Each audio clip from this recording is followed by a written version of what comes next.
जानकारी देना चाहूँगा जो बहुत मुश्किल से जानकारी मिल पाती है, क्योंकि मैंने पहले भी बताया है कि ऊर्जा की कमी नहीं है आप में, सिर्फ डायरेक्शन की कमी है।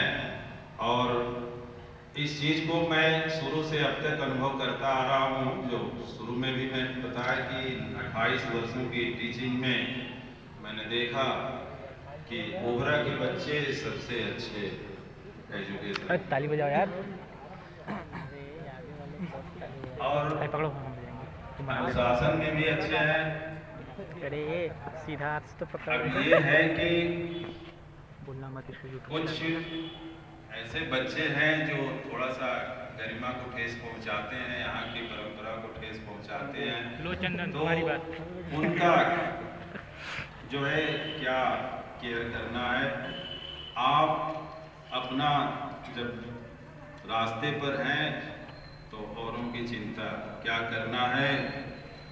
स्ट्रगल से कभी घबराना नहीं, स्ट्रगल से कभी घबराना नहीं, क्योंकि ये भी एक कहानी है जो सफल होने के बाद सबको बतानी है। और ये सफल होने के बाद ये कहानी आप बताएंगे, निश्चित रूप से सफल होंगे।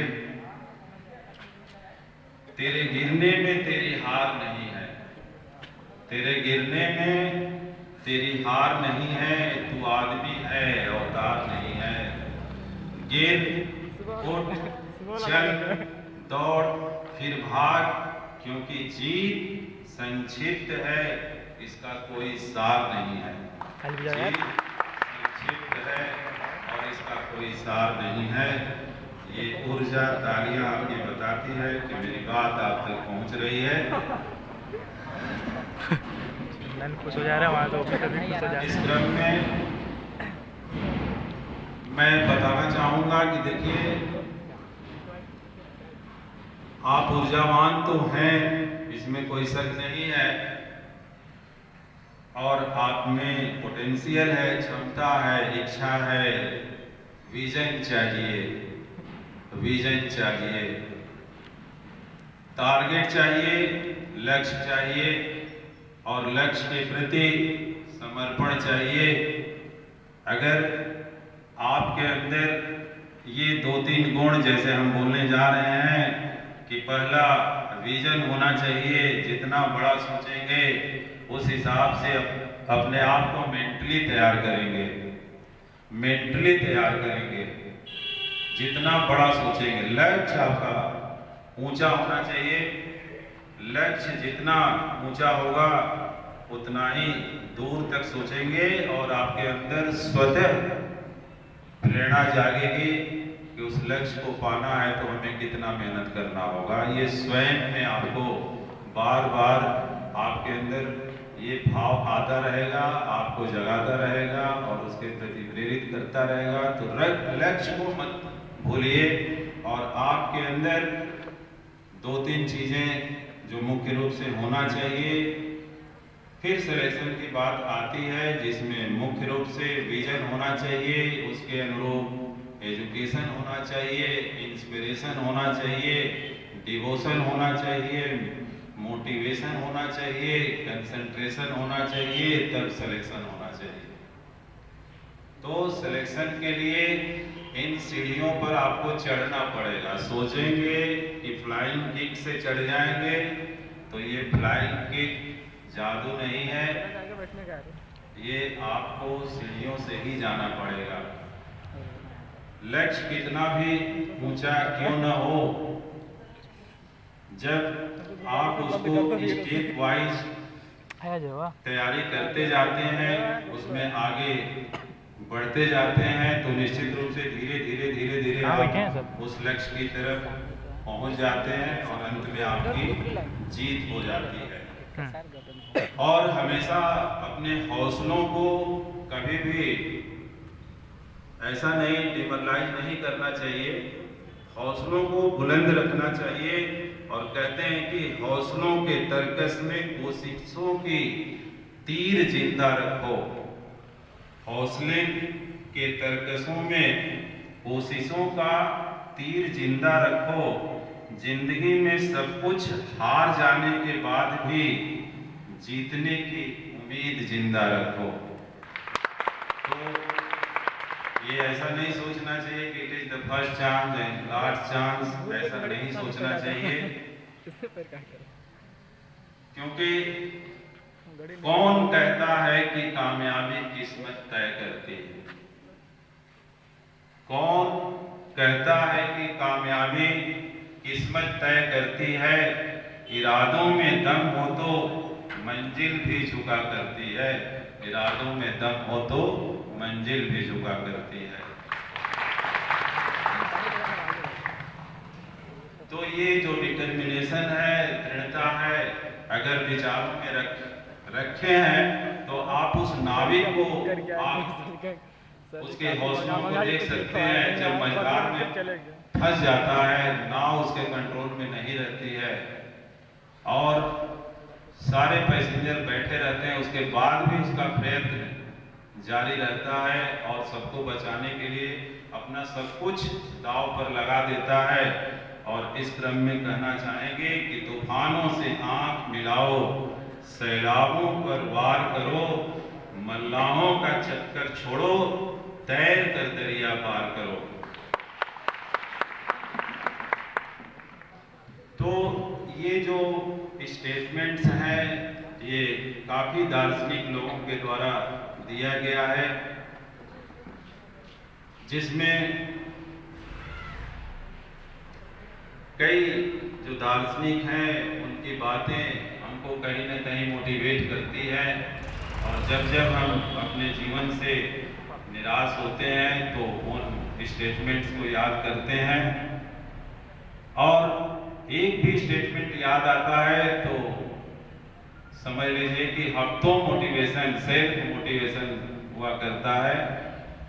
तो जब आपका जी घबराए तो इस तरह के स्टेटमेंट को एक दो जरूर याद कर लिया करें कि ये जिंदगी हसीन है, इससे प्यार करो, ये जिंदगी हसीन है, इससे प्यार करो, अभी है रात तो सुबह का इंतजार करो, अभी है रात तो सुबह का इंतजार करो, वो पल भी आएगा जिसकी ख्वाहिश है आपको, वो पल भी आएगा जिसकी ख्वाहिश है आपको, रब पर रखो भरोसा और वक्त का इंतजार करो। भेजना किसको? वक्त अपलोड करना है हमको खाली, इनसे क्या मतलब है? पूरा वीडियो, लंबा वीडियो। रातों रातों में सफलता नहीं मिलती है। कई बार हमने आपको वैसे भी मोटिवेट किया है कि टैलेंट ही सब कुछ नहीं होता, कंटिन्यूटी भी बहुत कुछ होता है। टैलेंट ही सब कुछ नहीं होता, कंटिन्यूटी भी बहुत कुछ होता है। आप धीरे चलिए लेकिन दिशा में चलिए, सफलता जरूर मिलेगी, सफलता जरूर मिलेगी। ये छोटी सी आपने अपने बचपन में कहानी जो कछुआ और खरगोश की सुनी होगी, उसमें पार्ट 1 ये है कि टैलेंट खरगोश में था लेकिन कंसिस्टेंसी कछुए में थी, लेबर करने की क्षमता कछुए में थी। उसने जरा सा लापरवाही किया और वो हार गया, और उसके पास टैलेंट न होते हुए भी उसने संवेदनशीलता से आगे बढ़ा और जीत उसकी हुई। पार्ट 2 ये मैंने थोड़ा सा पढ़ा है, ये पार्ट 2 अब सुनिएगा जरा, कछुआ और खरगोश की कहानी। फिर खरगोश ने कछुए से कहा कि यार तुम्हारा जीत तो गए लेकिन टैलेंट तो मेरे में था। ऐसा करते हैं, फिर से एक बार रेस होता है। पहचान रहे क्या? हाँ पहचान गया। एक बार हम लोग फिर रेस करते हैं और देखते हैं फिर कौन जीतता है। कहा ठीक है कोई बात नहीं, चलते हैं रेस में। और फिर दोनों ने रेस लगाई। कछुआ ने कहा कि हम आपको रास्ता बताएंगे किधर से चलना है। कहा ठीक है चलते हैं। तो कछुए ने उसको नदी के रास्ते से ले गया,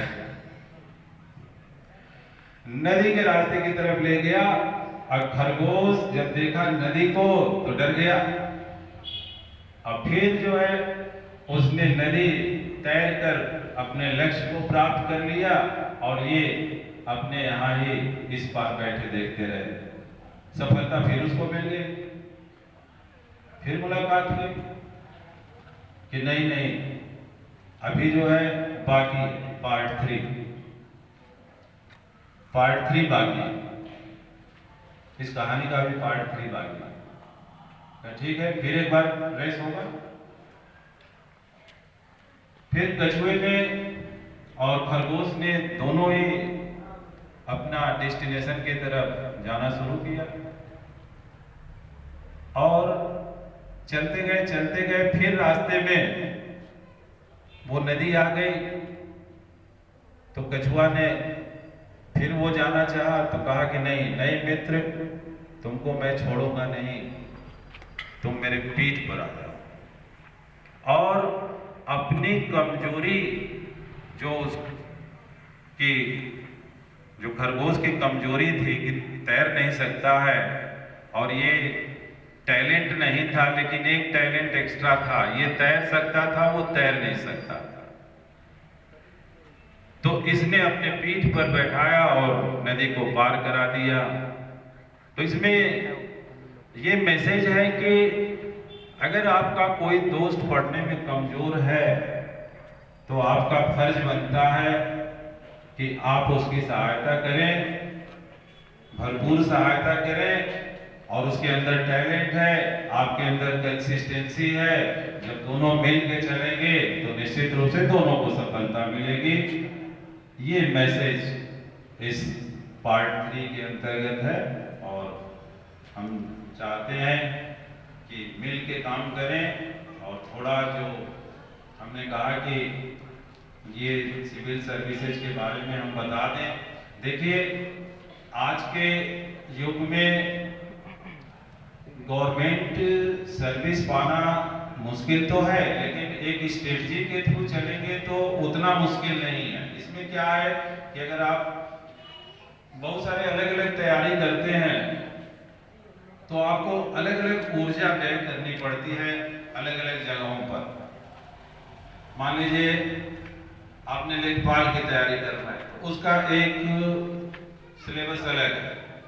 आपने बैंक क्लर्क की तैयारी करना है, उसका सिलेबस अलग है। आपने स्टाफ सिलेक्शन कमीशन की तैयारी करना है तो उसका सिलेबस अलग है। आप बैंक पीओ की तैयारी कर रहे हैं, उसका सिलेबस अलग है। और तैयारी करते करते अगर सफलता नहीं मिलती है तो थोड़ा बोरिंग भी होने लगती है, लगता है कि अब सफलता दूर मेरे से जा रही है, कोई नहीं पा रहा है। मेरा ये कहना है कि आप क्यों नहीं एक ही एग्जाम को तैयारी करिए और तमाम पोस्टों पर आप सेलेक्ट हो सकते हैं अपने मेरिट के अनुसार। जिसमें अभी हमने कहा कि जो हमारे यूपीएससी जो सिविल सर्विसेज है, जो आईएएस का एग्जाम है, उनमें तमाम पोस्टें हैं जो मेरिट के आधार पर अवार्ड किए जाते हैं। जिसमें जो पहला ग्रुप ए की सर्विसेज है उसको मैं कहना चाहूँगा, इसमें लगभग 19 जो है ये सर्विसेज हैं और उन सर्विसेज को मैं आपके सामने रखना चाहता हूँ कि किस तरह से ग्रुप ए में अगर एक आईएएस का पेपर देते हैं तो आपको कहाँ कहाँ सिलेक्शन मिल सकता है।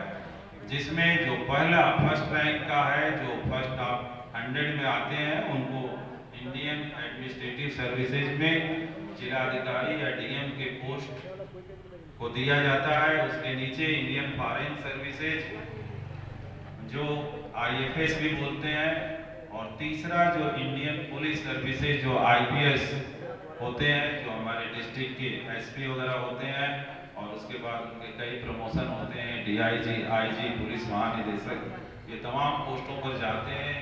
प्रदेश के डीआईजी का मतलब, फिर उसके ऊपर आईजी, फिर उसके ऊपर पूरे प्रदेश का जो पुलिस महानिरीक्षक पद है उनको सुशोभित करते हैं, यहीं से जाते हैं।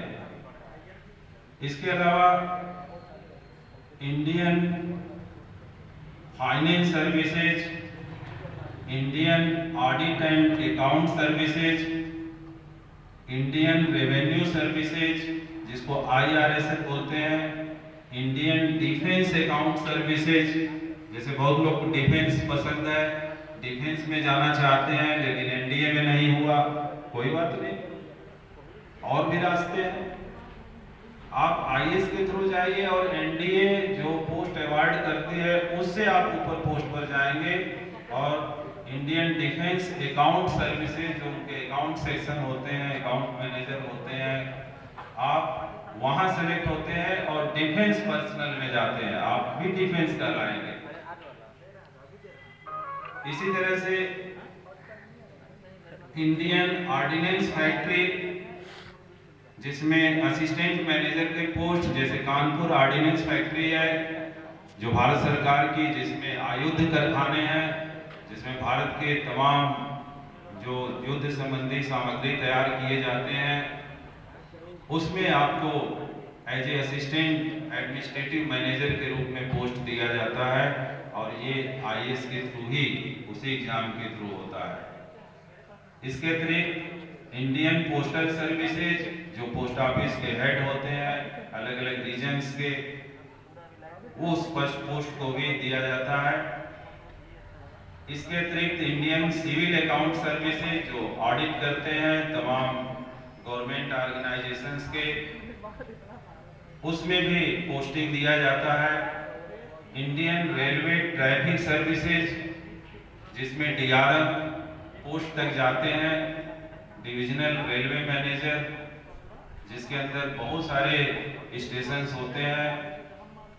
जैसे अगर हम एक उदाहरण के रूप में लें तो चौपन से लेकर धनबाद तक आने वाले जितने भी स्टेशंस हैं वो धनबाद मंडल में आते हैं। ये एडमिनिस्ट्रेटिव ऑफिसर उसको गवर्न करता है जो धनबाद में बैठता है। और यहाँ अगर इस रूट में हम चले तो चुर्क से लेकर, जो चुर्क है वो चुर्क स्टेशन से लेकर और गाजियाबाद स्टेशन तक, यानी प्रयागराज